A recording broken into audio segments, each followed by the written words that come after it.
पूरा में ही बसाया गया। उसके बाद में आसाम के अंदर लगभग अलग अलग 13 ग्रुपों के 644 हथियारी ग्रुपों ने 3000 हथियारों के साथ आत्मसमर्पण किया।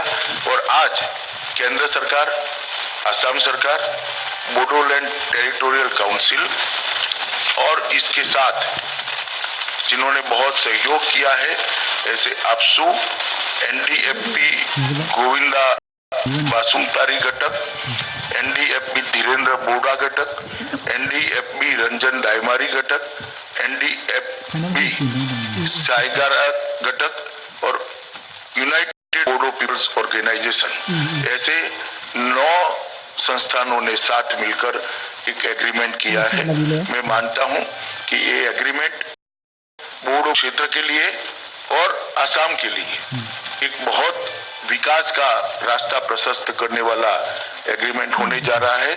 और इसके साथ असम के अंदर भी जो इरिटेशन था कि कभी न कभी असम का विभाजन होगा, आज असम अखंड रहकर अपने साथियों को महत्व देकर उनको भी विकास की धारा में शामिल कर उनकी भाषा, उनकी संस्कृति और उनके अधिकारों को सुरक्षित कर एक अखंड असम आज से सब लोग फील कर रहे हैं।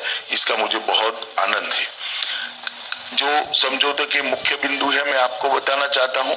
करीब 1550 हथियारी कैडर का 130 हथियारों के साथ देश की मुख्य धारा में शामिल होना ये एग्रीमेंट के साथ ही संभव हो जाएगा। और 30 जनवरी को पूज्य बापू की स्मृति में ये सभी लोग सरेंडर भी करेंगे और हथियार शासन के सामने सरेंडर करेंगे।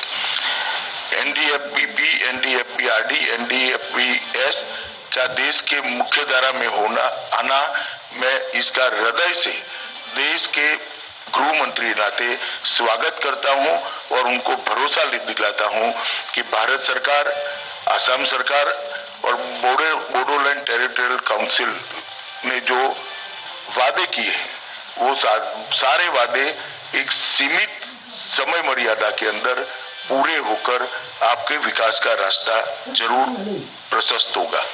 बोडो क्षेत्रों के विकास के लिए इस समझौते के तहत 3 वर्षों में 1500 करोड़ रुपए के विकास के पैकेज, जिससे विशिष्ट परियोजना आने वाले समय में क्रियान्वयन में लाई जाएगी। इस समझौते से बीटीसी के एरिया और अधिकार, उनके क्षेत्र और अधिकार में भी बढ़ोतरी होगी। बीटीएडी के बाहर रहने वाले बोडो संबंधित विषयों को ध्यान देने के लिए और उनके व्यक्तिगत कल्याण के लिए भी इस पर चिंता की जाएगी। बोडो समुदाय के सामाजिक, सांस्कृतिक, भाषाई विषयों को सुरक्षित किए जाएंगे। जनजातियों के भूमि अधिकारों का भी संरक्षण किया जाएगा। जनजातीय क्षेत्रों के तीव्र विकास के लिए भारत सरकार की निगरानी में हम एक मॉनिटरिंग कमेटी भी बनाएंगे। एनडीएफबी के कैडर्स का समग्र रिहेबिलिटेशन हो, इसके लिए आसाम सरकार और भारत सरकार संपूर्ण सहानुभूति के साथ उनके साथ रहकर पूरे कैडर के रिहेबिलिटेशन के लिए प्रतिबद्ध है। भारत सरकार बीटीसी को लेजिस्लेटिव, एग्जीक्यूटिव, एडमिनिस्ट्रेटिव व फाइनेंशियल पावर व आंतरिक विषय दिए जाने के लिए कदम उठाएगी। 125वें संविधान संशोधन द्वारा बीटीसी की वित्तीय व प्रशासनिक सुधार शक्तियों में सुधार भी किया जाएगा। उपेंद्रनाथ ब्रह्मा के नाम पर कोकरोझार में एक सांस्कृतिक परिवेश की स्थापना भारत सरकार और असम सरकार दोनों मिलकर करेंगे। वो एक लंबे समय तक, दशकों तक बोडो संस्कृति को आगे बढ़ाने का काम करेगी। बीटीएडी में एक नए डीआईजी के पद का भी सृजन करने के लिए भारत सरकार ने सहमति दी है और बोडो आंदोलन में मारे जाने वाले व्यक्ति के परिवारजनों को 5-5 लाख रुपए का मुआवजा देने का भी भारत सरकार ने इसमें सहमति दी है। मैं आज भारत सरकार की ओर से असम सरकार, नेडा के अध्यक्ष हेमंत विश्व शर्मा, हमारे मुख्यमंत्री सर्बानंद सोनोवाल जी, अंग्रामा जी और सारे संगठन के सभी पदाधिकारियों का हृदय से धन्यवाद भी करता हूं और उनको अभिनंदन भी करता हूं कि मोदी जी की अपील पर आपने ये जो कदम उठाया है वो कदम एक लंबे समय तक बोडो क्षेत्र के विकास के लिए और आसाम के भी विकास के लिए महत्वपूर्ण कदम है और ऐतिहासिक काम आज जो आप सब ने एक कोऑपरेशन की भावना से किया है, इसके एग्रीमेंट के फुल स्टॉप कोमा में हम इसको इम्प्लीमेंट करने के लिए कोई कसर नहीं छोड़ेंगे। फिर से एक बार सभी का धन्यवाद कर मैं मेरी बात समाप्त करता हूं। धन्यवाद।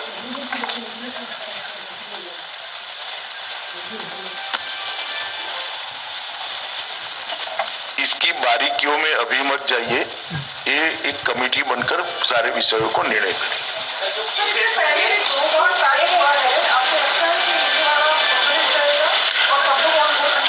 जरूर, क्योंकि अब कोई ग्रुप बाहर नहीं रहता है।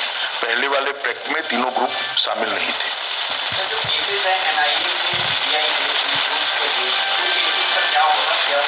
ये भारत सरकार का एक प्रस्तावित प्रोसीजर है। ये प्रोसीजर के हिसाब से सिंपैथेटिक वे में ये केसेस को टैकल किया जाएगा। 370 आप मांग कर रही है और कोई नहीं मांग कर रहा देश में 370। अब आप कर रही है तो आप स्वतंत्र है करने के लिए, और कोई नहीं मांग रहा। सभी हथियारी ग्रुप को प्रधानमंत्री जी ने सबका साथ, सबका विश्वास, सबका विकास के साथ अपील किया ही है और भारत सरकार निरंतर सबके साथ चर्चा का काम कर रही है। मैंने बताया ना 1535 एक आंकड़ा आगे बताया मैंने। मिलिटेंट शब्द प्रयोग ठीक नहीं, आज से कोई मिलिटेंट नहीं है, मगर कैडर जो, मुझे सुनो ना, पूछते हो तो जवाब भी आप दे दोगे। 1550 हथियारी कैडर है और वही कैडर सरेंडर कर चुकी है एग्रीमेंट के साइन होने के साथ ही। अब कोई मिलिटेंट नहीं है, सब हमारे भाई हैं और लीगल प्रोसीजर जो तय हुआ है इसके साथ सब आगे बढ़ेंगे।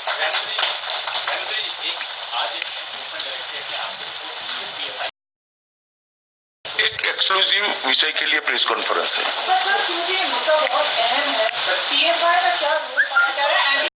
मैंने कहा ना कि ये मुद्दा बहुत अहम है, इसके लिए एक्सक्लूसिव तो उस जवाब देंगे ना गृह मंत्रालय के प्रवक्ता।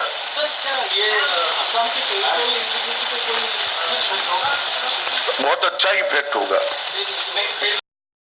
आप क्या है, विभाजन की सभी संभावनाओं को आज शून्य कर दिया। नहीं बढ़े हैं, अभी एक कमेटी बनेगी, इस पर विचार करें। मैंने बहुत कैटेगोरिकली कहा है, आपके कैमरामैन से लेकर इस पर से बात लीजिए। बहुत बहुत धन्यवाद मित्रों।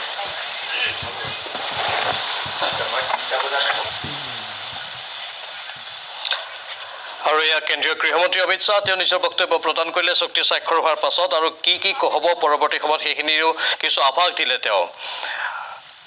সাংবাদিকে বহুকেইটা প্ৰশ্ন সুধিছিল আৰু সেই প্ৰশ্নৰ উত্তৰ দিছে অমিত শ্বাহে, আৰু সময়ত সকলো ধৰণৰ কথা গম পোৱা যাব বুলি উল্লেখ কৰিছে অমিত শ্বাহে।